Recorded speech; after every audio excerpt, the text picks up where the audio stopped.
The summer of 1989 was the last time anyone from my town hiked into the deep forest beyond the old logging roads in the Appalachian Mountains and came back the same person.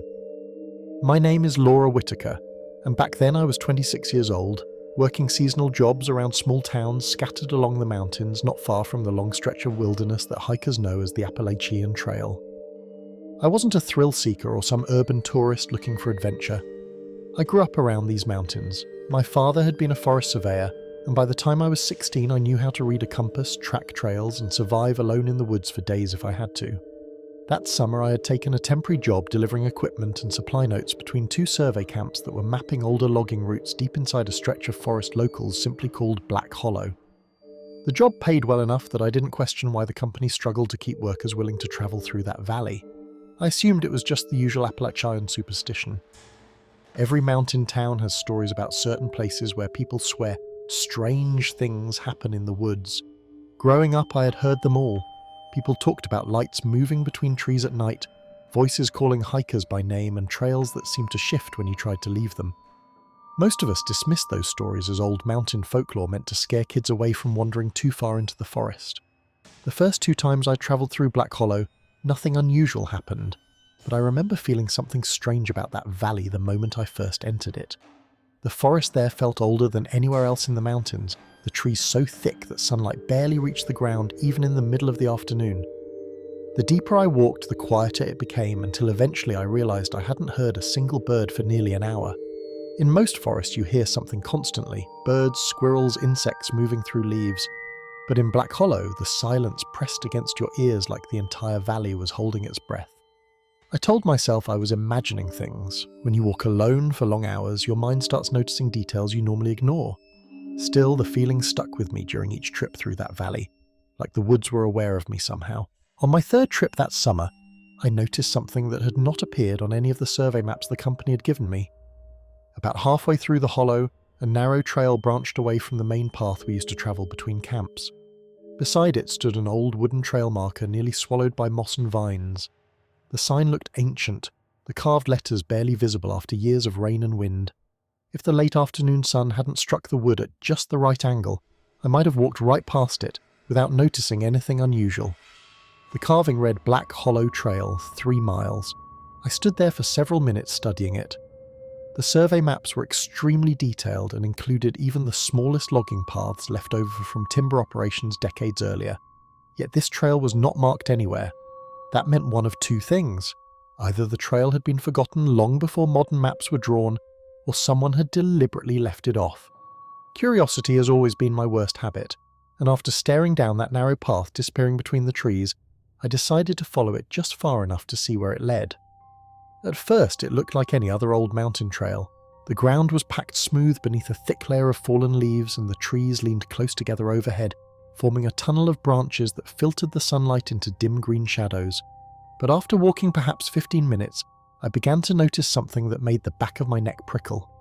The deeper I went, the colder the air felt. Not the normal cool shade you find under dense forest, but a damp chill that seemed to cling to the ground itself.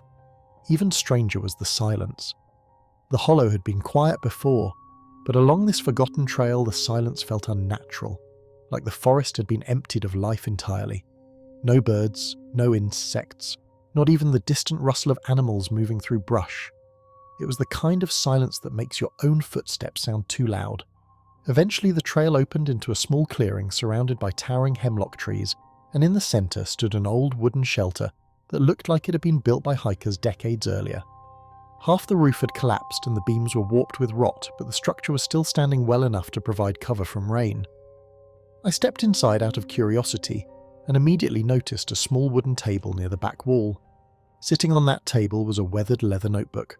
The pages inside were yellowed with age, but still readable, and when I opened the first page I saw something that made my stomach tighten slightly. The entry had been written in 1987 by someone named Daniel Mercer. That alone was strange enough. The shelter looked abandoned for far longer than 2 years.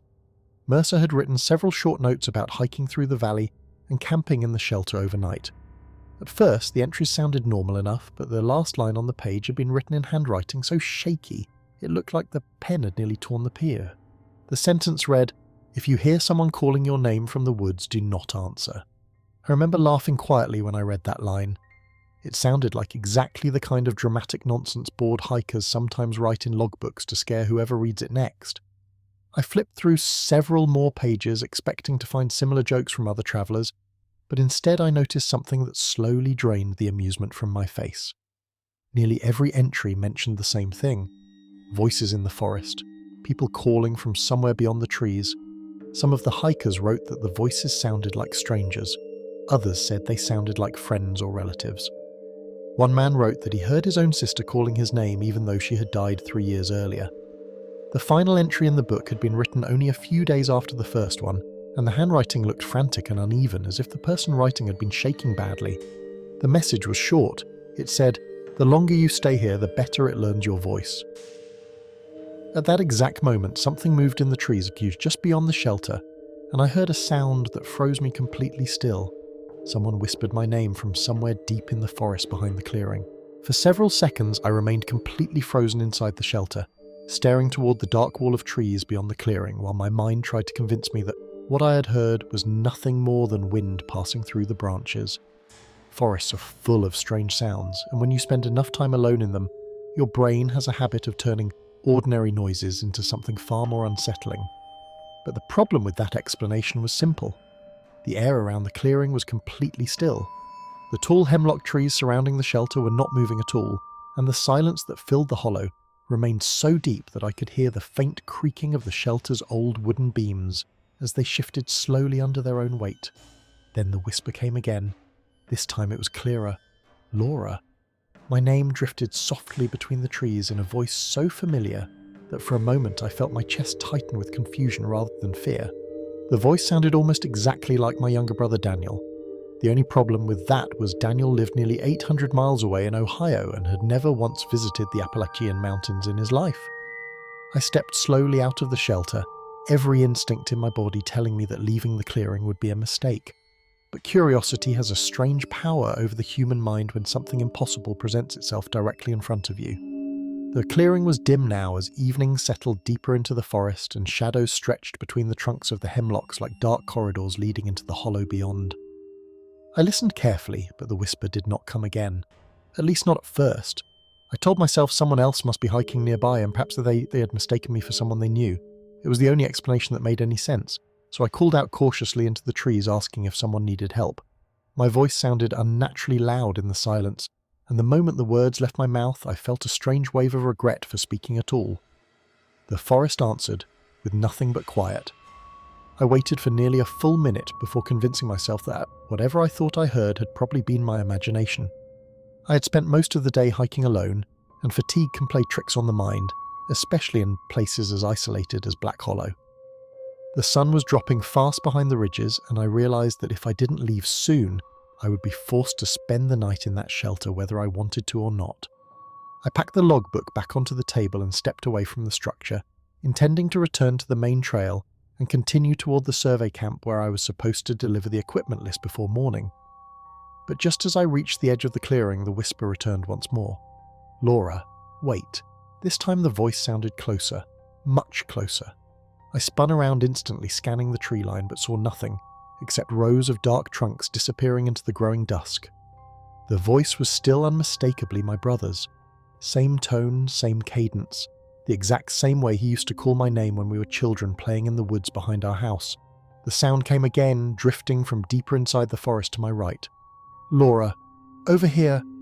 The tone was soft and patient, like someone trying to guide me toward them. I remember feeling a cold knot form in my stomach then, because suddenly the words written in the logbook came rushing back into my mind with terrifying clarity. "If you hear someone calling your name from the woods, do not answer." I didn't speak this time. Instead, I turned and began walking quickly back down the trail the way I had come. The fading light between the trees made the path difficult to follow, and several times I nearly tripped over roots hidden beneath the fallen leaves. Behind me, the forest remained silent for several long minutes, and I started to believe the strange voice had stopped once I ignored it. Then somewhere behind me, I heard something moving between the trees. At first, it sounded like slow footsteps circling through the underbrush.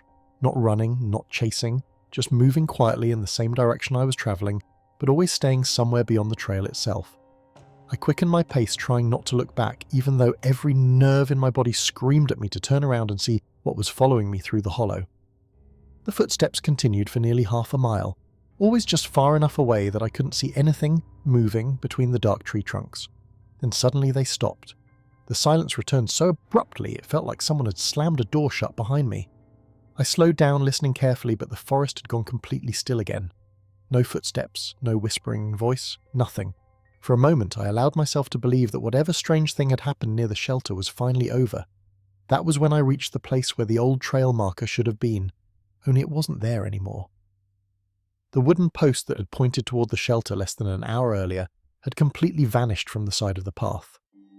I stood there staring at the empty space beside the trail, trying to understand how something that large could simply disappear. Then I noticed something even worse. The trail itself no longer looked the same. The path that should have led back toward the main route through Black Hollow now curved away in a direction I was absolutely certain I had never walked before. And somewhere deep in the trees behind me a voice spoke again. This time it didn't sound like my brother. This time the voice sounded exactly like me. The moment I heard my own voice echo through the trees behind me, every instinct I had developed from years of hiking in the wilderness screamed the same thing in my mind. Run! I didn't stop to question what was happening, or whether there might be some explanation that made sense. There are moments in life when the human brain recognizes danger long before logic can catch up, and that moment had arrived. I started moving quickly down the trail that now curved in the wrong direction, my boots sliding across the loose leaves as the forest darkened around me. The sun had nearly vanished behind the ridges, and the narrow path between the trees had become little more than a faint strip of shadow winding deeper into the hollow. Behind me the voice came again. Laura! Wait! But this time the sound was unmistakably my own voice, identical in tone and rhythm to the way I had spoken only minutes earlier when I called into the woods asking if someone needed help. Hearing that sound repeating itself from somewhere behind me made the hair on my arm stand up instantly. I forced myself not to look back because something deep in my mind understood that seeing whatever was making that voice would only make things worse. The trail continued descending slowly between thick stands of oak and hemlock until the forest grew so dark that I could barely see more than a few feet ahead of me. I reached into my pack and pulled out the small flashlight I carried for emergencies. Switching it on just as the last natural light disappeared from the ski, the beam cut a narrow tunnel through the darkness, revealing the uneven ground ahead. But what it also revealed made my stomach twist with dread. The footprints in the leaves behind me did not belong to just one person anymore. My own tracks were easy to recognize because of the narrow tread pattern on my boots, but beside them now was another set of impressions moving in the same direction. Bare human footprints. The leaves had been pressed into the damp soil in the exact shape of feet walking only a few steps behind where I had passed. I stared at them in disbelief for several seconds before realizing something even more disturbing. The second set of footprints did not begin further back on the trail. They simply appeared beside my own tracks, as if whoever had made them had stepped directly out of the forest and onto the path only moments earlier. Then somewhere behind me I heard the sound of footsteps again. This time they were no longer circling through the woods. They were walking directly along the trail, following the exact route I had taken. The leaves crunched softly with each step, and with every sound I could feel the distance between us shrinking. My flashlight beam shook as my hands began to tremble. And for the first time since entering Black Hollow that day, I felt real panic taking hold. The voice called out again from behind me. Laura! I found the way out. It was still my voice. Calm, familiar, almost reassuring. And that terrified me more than anything else that had happened so far, because suddenly I understood the meaning of the final sentence written in that logbook back at the shelter. The longer you stay here, the better it learns your voice. Whatever was moving along that trail behind me had been listening the entire time I walked through the hollow. Listening when I spoke, listening when I called into the forest, learning the exact sound of my voice so it could repeat it perfectly. I began walking faster until the narrow trail opened into a larger clearing, where the ground sloped downward toward what looked like the edge of the valley. Relief surged through me when I realized I had finally reached the main path that should lead back toward the logging road. I stepped into the clearing and raised my flashlight, hoping to see the familiar markers that guided travelers through Black Hollow. But the beam revealed something that made my heart drop instantly. The shelter was standing in the center of the clearing again. The same broken beams, the same collapsed roof, the same wooden table visible through the open doorway. Somehow I'd walked in a complete circle through the forest and returned to the exact same place I'd started. Behind me, the footsteps stopped at the edge of the trees. For several long seconds, the forest remained silent again, as if whatever had been following me was simply watching from the darkness beyond the clearing. Then slowly another figure stepped onto the trail just far enough for the faint glow of my flashlight to reach it. At first, I couldn't understand what I was looking at, because the shape of the person standing there looked wrong somehow. The proportions were slightly off, the arms hanging too long, and the shoulders bent at an unnatural angle, but the worst part was the face. Even in the dim light, I could see it clearly enough to recognize the features staring back at me. The woman standing at the edge of the clearing had my face, my hair, my clothes, even the same small scar above my eyebrow that I'd gotten years earlier, falling from a tree as a child. She tilted her head slowly, watching me with an expression that almost looked curious. Then she smiled and spoke in my voice one last time. "Laura, come back. You forgot your way out." I didn't wait to hear anything else. I turned and ran straight through the shelter and into the trees on the opposite side of the clearing without caring where the trail led anymore. Branches whipped across my arms as I forced my way through the darkness, until eventually I stumbled onto the old logging road that led out of Black Hollow and toward the survey camp. I never went back into that valley again after that night, and neither did anyone else from the company once I told them what happened. Within a few months, the entire route through Black Hollow was removed from the survey maps, and the crews chose a different path for the railway line miles away from that place. But sometimes when I lie awake at night, I still remember the last thing I heard just before I finally escaped the forest. As I ran down that logging road, I could hear footsteps moving somewhere far behind me in the darkness, and every few seconds my own voice drifted faintly through the trees, calling out into the hollow, searching for the way back.